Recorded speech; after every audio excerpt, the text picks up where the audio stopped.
How are we doing, everybody? It's your Mosasaur Princess Steel Tethysaurus Yorkshire here, and today I thought I'd do a video on my finds that I did at Runswick Bay a couple of days ago, which was for the charity fossil hunt that was run by the man, the myth, the legend himself, Mark Kemp, Yorkshire fossil hunter. Brilliant seeing you again there, Mark. Did a fantastic effort organising that. It was absolutely a brilliant day, and I got to see some brilliant faces.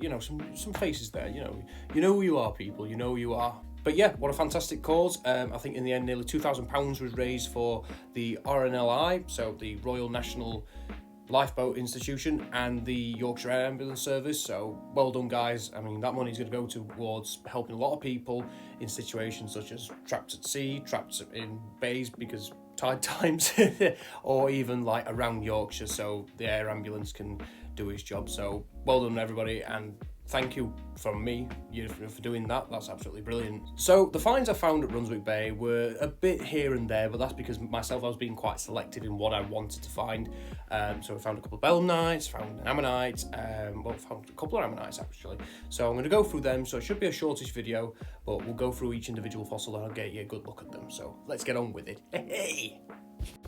So first up, we have the smallest of the collection so far, and this is an incomplete belemnite. Now, this one, I believe, is a genus called Simpsonabellus, which was sort of, it looks like a slender, medium-sized belemnite. This one, I thought I had the tip for it. Unfortunately, the tip is missing for this one, so that's very annoying. I searched all through the house and all through the car, see if I could find it. But yeah, unfortunately, this Simpsonabellus will have to have an incomplete guard, but still a nice little piece. I think I might actually pass this on to a friend or family member just as like a little Christmas present, but we'll see. They might not be a fan of belemnites, but we'll see. Next one is a bit of a larger segment of a guard from a belemnite, and this is what I think is a species, an undetermined species, unfortunately, of the genus Passelateuthus. Now, Passelateuthus is one of the more common belemnites on the Yorkshire coast. From what I've gathered, they're more common between the Redcar formation and the Whitby Mudstone formation, so there seems to be a bit of a transition there. This is one of the more robust species. Whichever species it is, I was unfortunately unable to determine it, but I was able to determine the genus level. So yeah, Passelateuthus, nice little guard, lovely black colour. Unfortunately, this one, his phragmocone got smashed up and was unable to recover that. So unfortunately, this one is a bit down in the dumps, but it's still a nice piece. So we have one which actually has a subgenus. Now this one is known as the genus Acrocolites. This is quite a big, thick part of a much larger phragmocone. You can sort of see the crystalline structures in there, and you can see the sort of groove going down the middle of this belemnite guard. Now, the subgenus of this one is Odontabellus, which probably means tooth something, I don't know. I'll put it up on the screen at some point. But yeah, I just saw this one. It was in a bit of a larger block, and as you can see, I've cut a base onto it, so that's going to sit on the belemnite shelf. Lovely colour, lovely black colour actually. So what I actually did with this is I actually put some fairy liquid on it, let it dry partially, and then I put some polish wax on top of it, and it's done a really nice job. It's nice and very nice black colour there. Looks like pretty much like a bullet what belemnites have been mistaken for in the past. Next up, we have a more gracile species of Acrocolites. This guy is called Acrocolites tricoluscus. I think that's how you pronounce it. I'll put the word up on the screen, put the name up on the screen. This one was a much better specimen. I believe is actually the first belemnite specimen that I actually found. It was pointed out to me by a friend. Lovely, long, slender, tapered tip on this one. He has got some of the phragmocone in there. I'll put some photos up anyways, but yeah, this guy is not too bad.